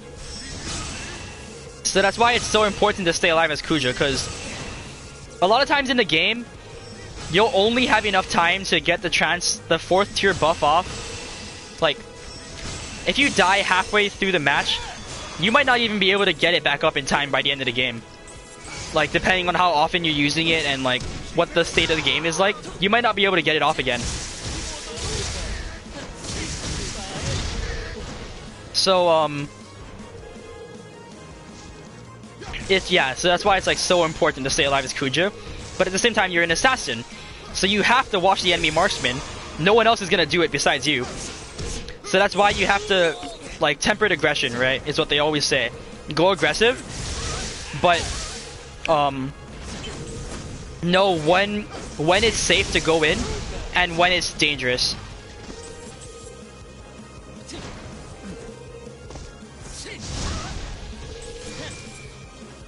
Alright. So now I want to talk about approaching marksman. So, as I said with Kuja, I was talking about this earlier, how at the start of the game, I kind of stay on the outer edge of their range, or not necessarily of their range, but make sure that I have enough range where I can react to whatever animation they start, and dodge the projectiles that they're shooting out at me.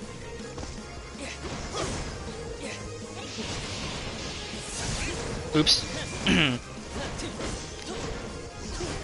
So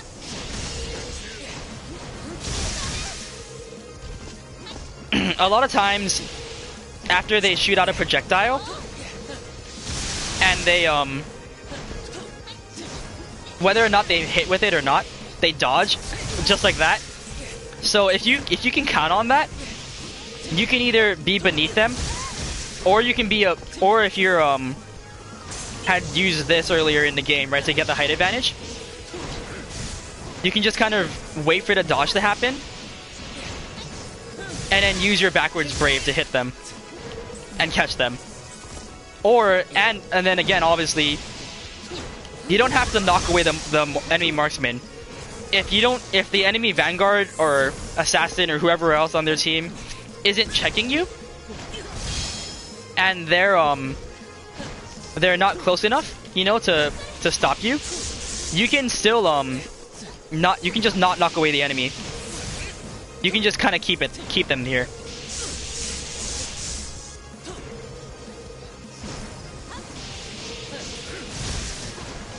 That was super weird. Alright, whatever. Yeah, so... Oh, that was so weird. Anyway. So you can just pull them up and then kind of continue to bully them.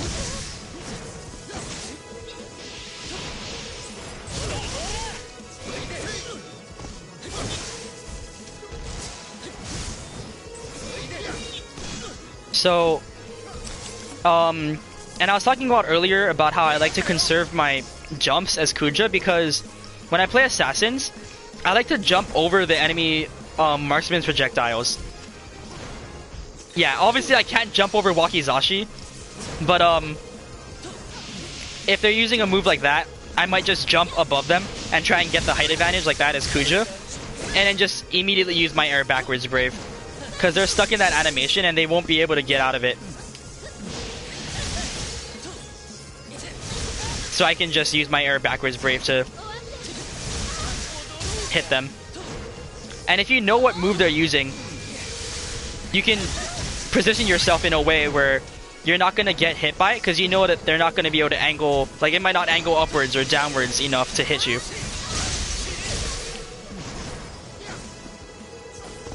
And then again, of course, if like yeah, like say use that again, Gio, or sorry, Jay.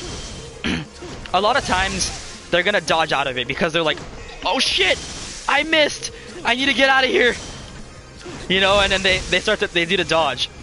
And so if you predict that they're gonna do that, you can just immediately punish it with that. Just wait, you know, and just maintain your position above them and just punish them for it. So that's kind of how I approach marksman as Kujas. I like to stay on the outer edge of their range for, like, not as long as possible, but I like to distract them.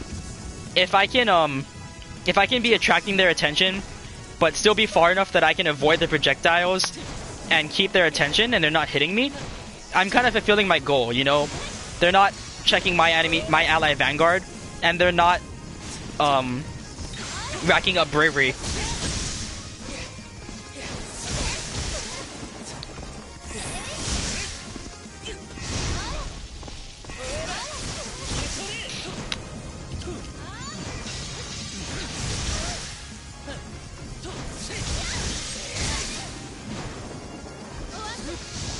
Oops, I didn't realize I landed. But yeah, so you can just kind of Kuja really does not have any problems with any of the marksmen. And because he likes to be above them, he can easily kind of outmaneuver them. And he should be able to dodge any of the projectiles that they throw while still being able to land his own attacks.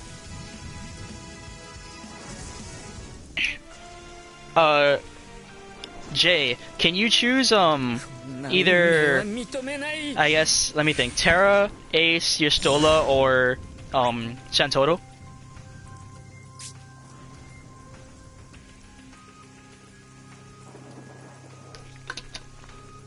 So those marksmen I listed off just now, or I guess Kepka works too.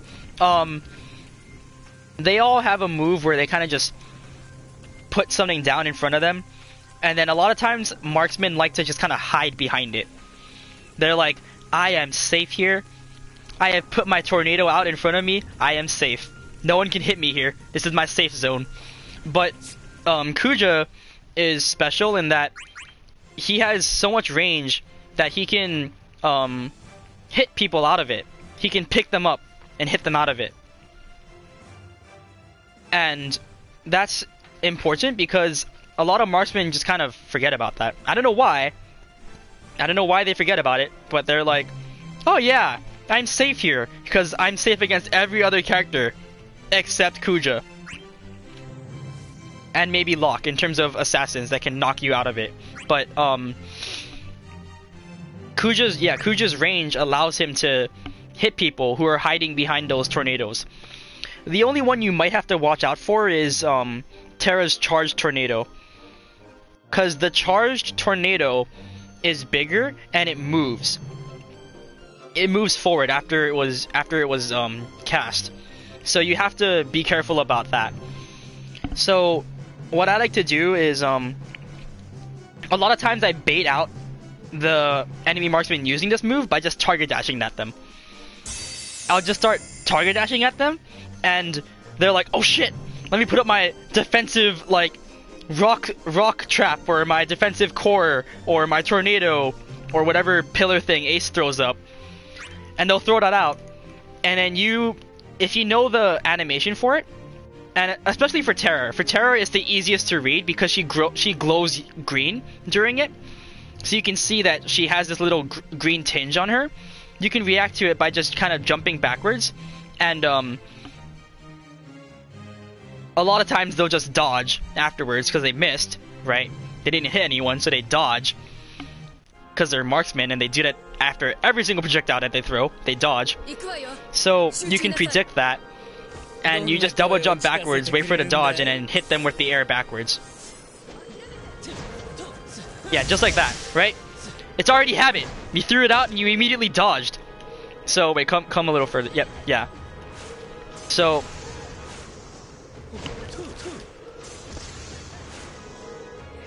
it's a habit that every marksman does, Jay. It's not just you. So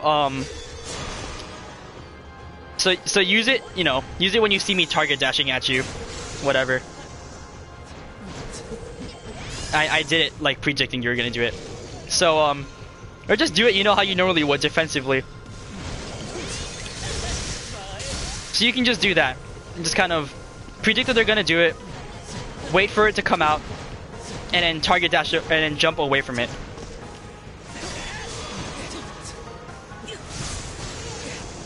You just have to be careful that you don't mash the jump button like I did just now, and jump 3 times, because then you're gonna be out of range.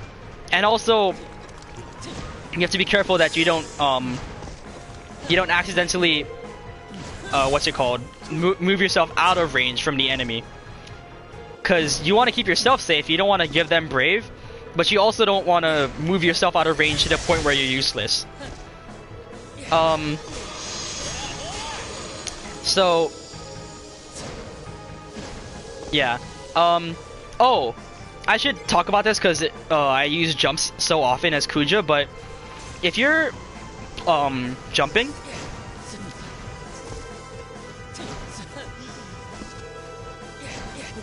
oh wait, never mind. I guess it was just my imagination. Whatever. That was super weird sounding on my end. Alright, anyway.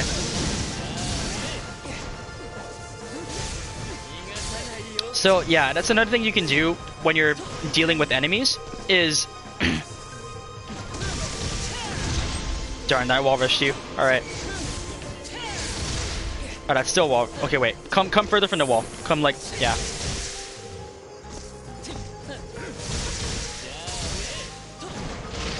So if they just fall like that, you are still above them. You are still in a position to hit them. So you can kind of wait to see what they do. And no marksman can challenge you, right? They don't have moves that can challenge you from up here. Only Ace's like pillar thing might hit you. And even then, as I said earlier, you can kind of just react to the animation starting and avoid it. So you see what they do? Yeah, that's the other thing you can do is if they do the get up immediately,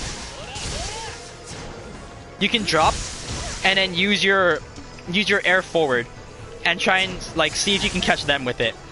And it's very similar to what I was talking about with Zidane, where you see what they're gonna do. Like maybe they shield drop. If they shield drop, use Symphonic Force. You know, if they do a step, then you use your air forward bravery and you try and glide and get a wall rush out of it.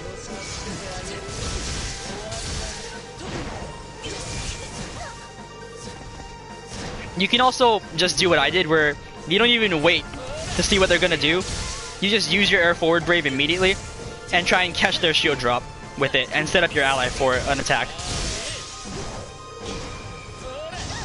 The other thing you have to be careful about is that obviously if you're too low to the ground, you're gonna land on the ground, and characters have this landing lag where you can't do anything after you land for a little bit. Even if you're mashing a button, oops, I didn't land on the ground. Even if you're like mashing a button, it takes a little bit for it to come out. You can't, like, you have to wait for that landing lag to go away.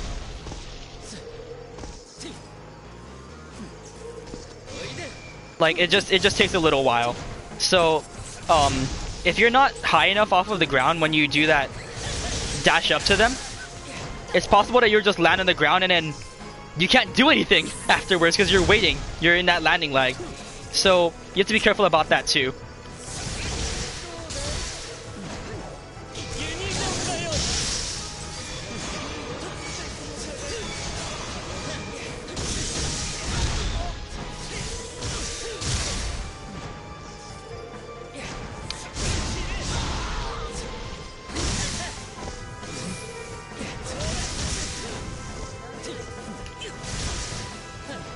So, yeah, that's generally how I play around marksman and around enemies in general.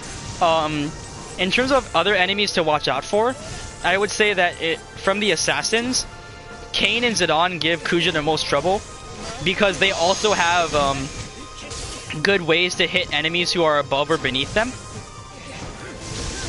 And they also have better frame data than Kuja does. So it's very easy for them to just kind of pluck Kuja out from his little position.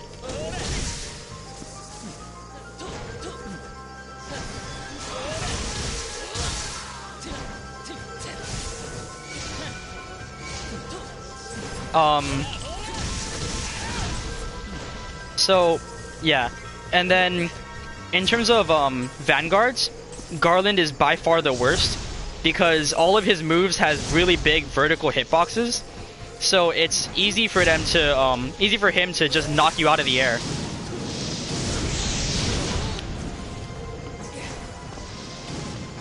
Oh, I did forget to mention that. Yeah, so his forward ground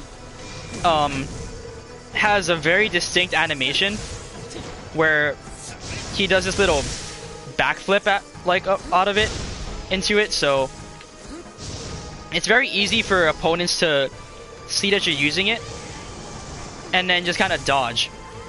Like, they see that little backflip and then they're like, oh shit, let me just dodge, you know, and then it misses. Or they can just shield it. And then what can Kuja do? His frames are too slow to really kind of do anything else besides just finish it.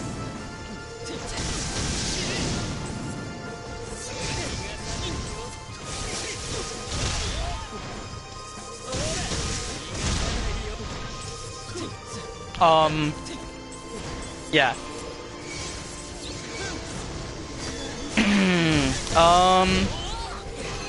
Right, so for Zidane and Kane, when they hit you from below, if you use that, like, your air backwards, right? If you start the animation before they do, you'll win. But the problem is that you need to start the animation before they do. So that means that you need to predict that they're gonna use it.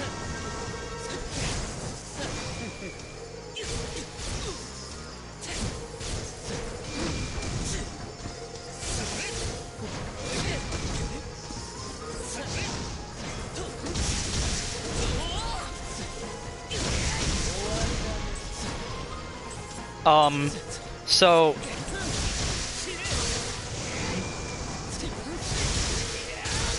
like you can see there how my animation started just slightly before Sin's did. So I was able to hit him first, even though he also used a move that would pull me down, or that would pull me up to him.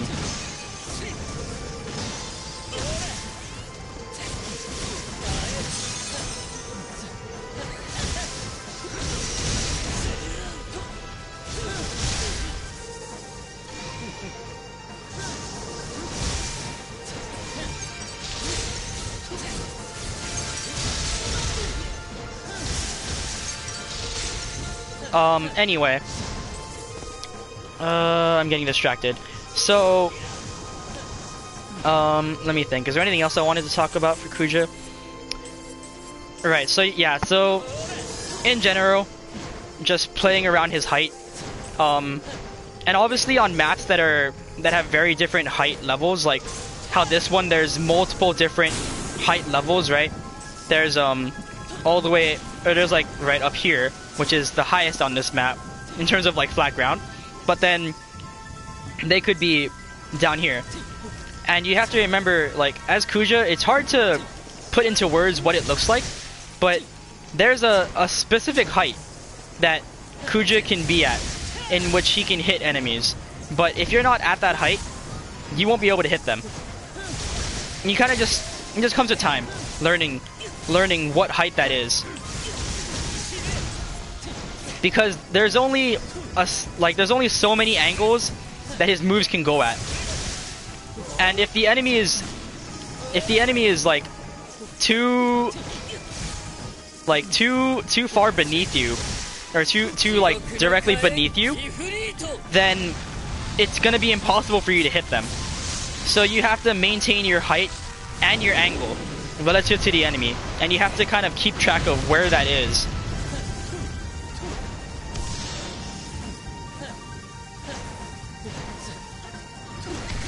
So like, a lot of times, even if I'm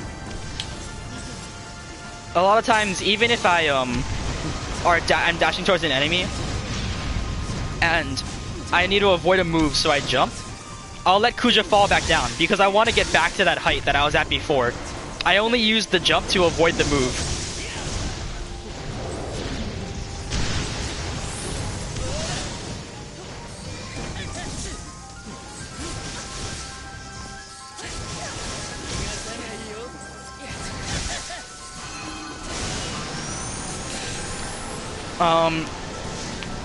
So if you clash with if you hit an enemy at the same time as Kuja, right? And say it's like an enemy marksman, or sorry, not marksman, enemy assassin. Kuja has such terrible frame data that every other assassin will beat him. So, if they're mashing, right? You're both mashing to try and get out a move, they'll beat him. So what you're gonna want to do is probably use Symphonic Force if you predict that they're gonna mash, because you might be able to just catch them with it, and either you'll clash with them again, or you'll catch them in it and you'll poise through it because you have an HP attack, you know, and it'll poise through the assassin's bravery. But that's like, you have to be careful about that as Kuja. But in the off chance that you clash and then you land on the ground first before the enemy, then you can almost, and they're like right above you, it's a pretty much guaranteed Symphonic Force, because you're both dropping, but because you landed on the ground, it like Dissidia physics, you know, it cancels out that stagger and like you get the ground landing lag instead, which is smaller and gives you time to symphonic force them. Kind of similar to how Zidane can, if he clashes with his air forward brave, he can just do other stuff out of it that's faster than the enemy can. Or any character really can do that, actually. So, yeah. So yeah, Kuja's frame data sucks. And that about covers everything.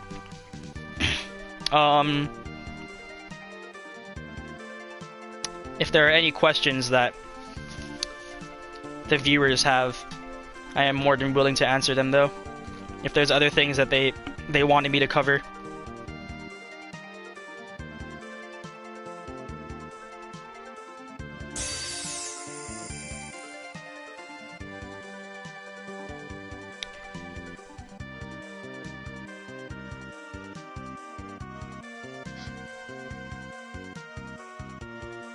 Well, I mean, yeah, you can. I don't know what to say. Okay, wait, they can't hear you. Yes, you can punish Kuja for finishing a string, but I mean, you can punish any character for finishing a string. I don't know what you mean by that.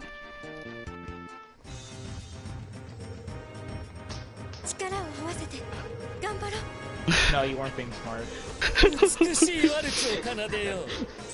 I mean, they can't hear you, so...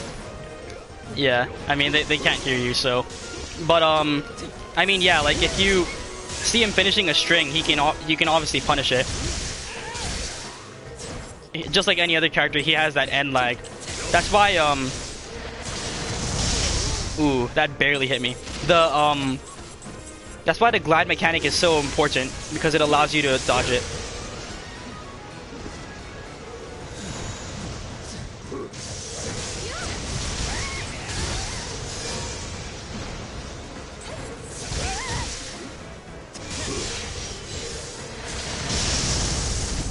And obviously with Kuja, as I was saying earlier, yeah, you have to be careful. So even if you see a chance to attack the marksman, that doesn't mean that it's necessarily the best chance to do so.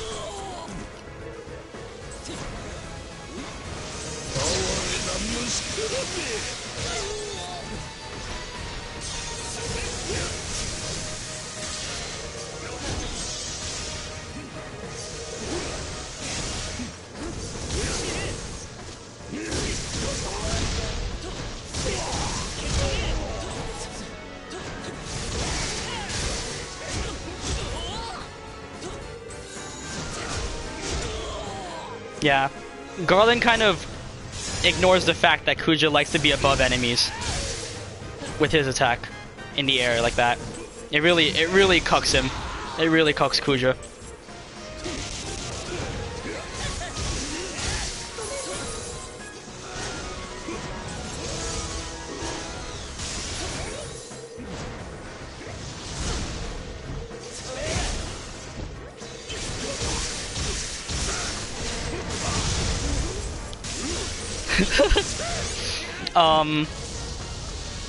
Alright.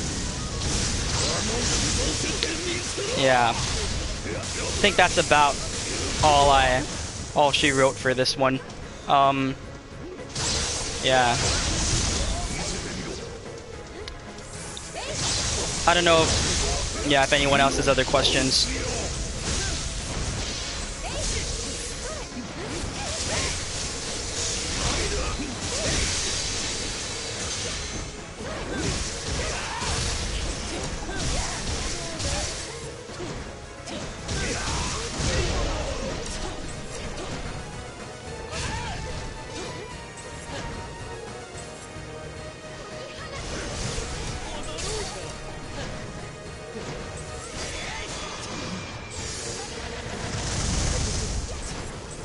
Alright, well, since there doesn't seem like to be anything else, I will call it here. Thanks to everyone who tuned in.